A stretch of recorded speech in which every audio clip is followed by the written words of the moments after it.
Hey, and what is going on, everybody? It's Zero here, back with some more Diablo action. And today we're going to be talking about some Hulk Pup action, guys. Hulk Pup. Some big old giant green dog and a Garg build, buddy.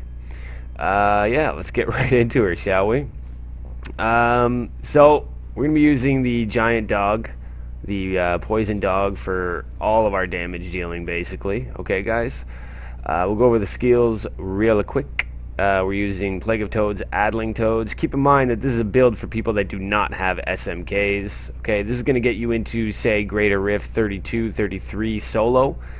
And if you're running in a party, you probably do between 35, 38, depending on how well geared your party members are. Obviously, an SMK pet build is going to be much better for Greater Rifting, as is a Furnace Jade Harvester build is going to be better for Jade Rifting. Greater Rifting. I can't speak! So yeah, if you don't have an SMK, this is for you guys. If you got a Renho, no SMK, this is for you, okay? So Plague of Toads, Adling Toads, obvious reasons we want to confuse all the enemies around. Piranhas, frozen piranhas, yes, and we'll get into why frozen piranhas when we get into the gear. Gargantuan, big stinker. I'm using the big stinker because I'm not using a Hodrap in this build. You know, he's got that poison mist around him. Make sure everything is poison, and that's going to tie into our legendary gems. Summon zombie dog, rabid dog, big bad voodoo, slam dance, spirit walk, honored guest, or jaunt, or whatever you feel like using. Realistically, I should probably have jaunt on here. I'm not sure why I had honored guest on. Passives, fetish sycophants for obviously our little fetish buddies to come out and you know, get in the way of mobs and do some damage. Even though we are stacking poison and they're doing physical, they're still going to do decent amounts of damage. Pierce the Veil for a straight up damage increase. We don't really care about the mana. We're not using a lot of mana in this build, so having to pay more doesn't really matter. Midnight Feast and Zombie Handler to boost the crap out of your giant dog, baby. Let's get into the gear that we're using, guys. Okay, so obviously you're going to be using a Mask of Jerem, and yes, I know you would preferably have an invite crit chance roll on here, but my crit chance is pretty good, and this helm just rolled like utter crap, guys. So it is what it is. It's the best one I've found so far, so this is what I'm wearing. Obviously, put on the best you got. If you have invent crit chance, your helmet's obviously better than mine. Okay. We're using 3 pieces of Oghilds with dog damage on the chest and shoulders, invite life percent on the shoulders, preferably armor instead of life percent, but it's up to you, whatever you want to go with. Invit dog damage on the chest, obviously. Poison skills, invit crit chance on the bracers, preferably with the 5.5 crit chance roll on there. But, you know, is what it is. Tasker and Theo, you want these bad boys to be trifecta whenever possible, guys. Obviously, it's going to boost the crap out of your overall damage output if they're trifecta. Okay, and right now I'm running with a Nago ring, but it's because I'm running solo, right? And I want to find legendaries, but that also really shows off how strong the build can be. If you're playing multiplayer, obviously you're going to want to run something different than a Nago ring. I have a poison SOJ here that I like to put on, or you can go with something else. Sometimes where is my, I don't even have it in here. I have it on a different character. You know, just use a powerful ring, guys. You can also, obviously, if you're doing greater rifts on your own, you're going to want to switch to a unity combo with your follower. That's an absolute... I mean, it goes without saying. Go with the unity. If you're doing 29 or above, it's a good idea to get a unity combo going, guys, when you're in the greater rifts. Okay. But for right now, I have a Nago ring on, but it really doesn't matter. So multiplayer, throw on a Stone of Jordan. Single player, throw on a unity. Okay. For grifts. When you're in like a regular T6 rift, it doesn't matter. Just use whatever you want to use. A Nago ring's good because it gives you a little more magic find, guys. Okay, obviously we're going to be using the Tall Man's Finger. Mine's not the best, but it's okay. Just go for the best roll you can on here. Obviously, you want some crit damage on it 100%, and I mean, if you could get crit chance on it, that would be fantastic as well. But you know, go for the best roll you got. Eucoprian Servant, obviously. I said servant, not serpent. It's a serpent. You want that damage mitigation from the Eucoprian Serpent. Your dog's going to take a big chunk of your damage, and that's really important.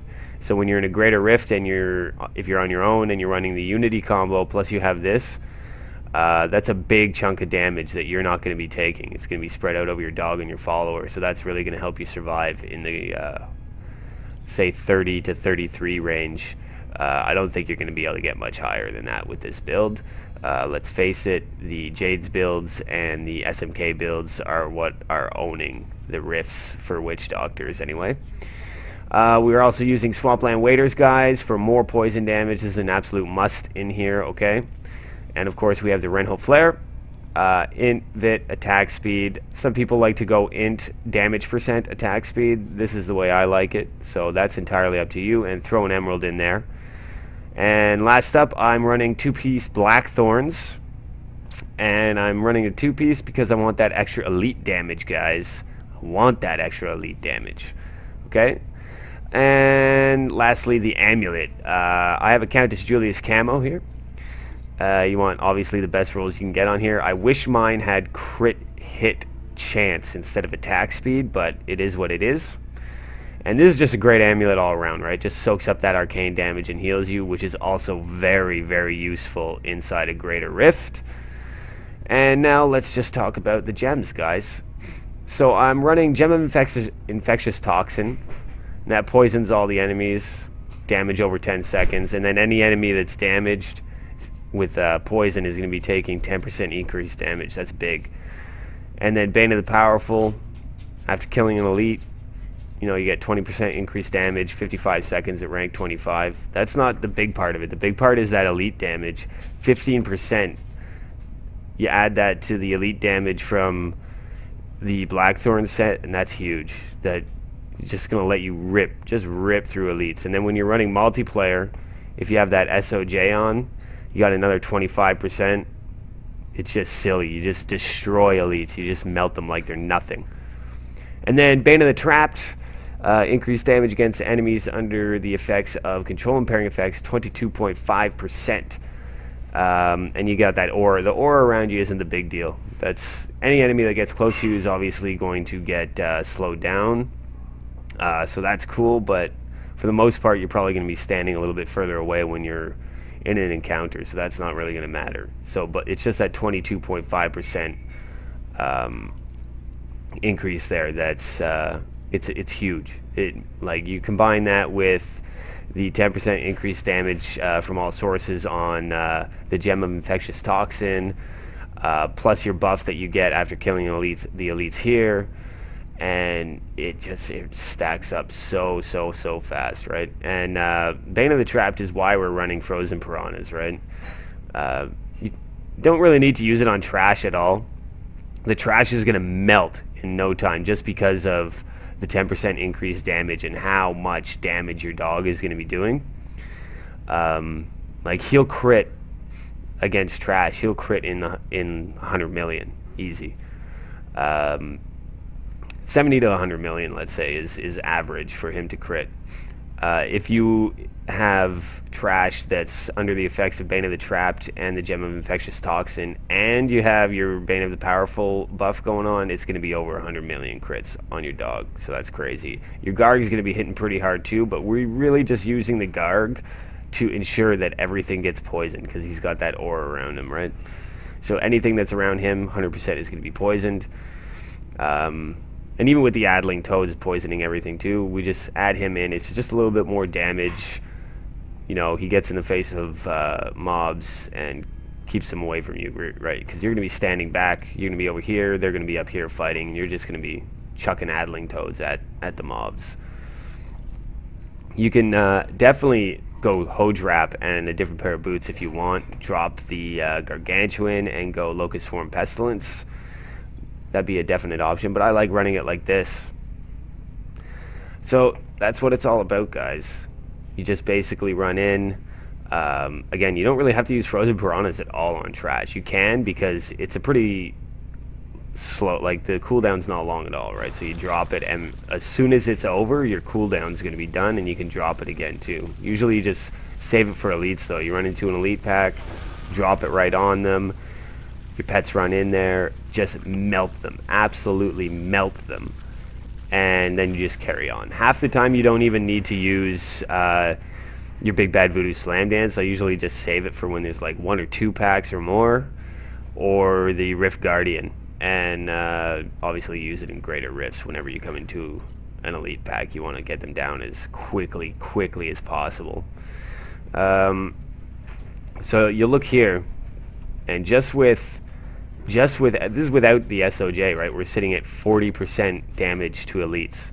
So that just shows you, like, that is just gonna melt elite packs, guys. It's a big deal. You're gonna be shooting for around 40% to 50% crit hit chance, over 400% crit hit damage. That's an absolute must, and your APS 1.8 or over. That's good, important for your Adling Toads. You want to be able to whip these guys out quickly, right? You want a lot of them going at a time.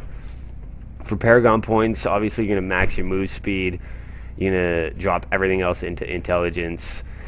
And then in offense, you want to cap out crit hit chance, crit hit damage first, because a lot of the gear that you're going to have is probably going to have attack speed on, especially if you put on your Renho, right?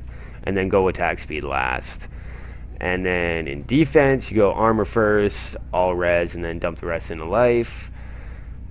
And in utility, life on hit first always, then area damage. That's going to buff your Adling Toads, and then resource cost reduction, which we don't really even need in this build, so you could easily just dump it all into gold, find the rest of it. So yeah, guys, that is the Hulk Pup build. I hope you enjoyed it. Check it out. Again, this is for people that don't have an SMK, which is like a good majority of Witch Doctor players, right? Because that stupid thing is just, it's a lie. It doesn't even exist. Don't listen to Blizzard. It's bullshit. It doesn't drop. It's impossible. Like, comment, subscribe. Later.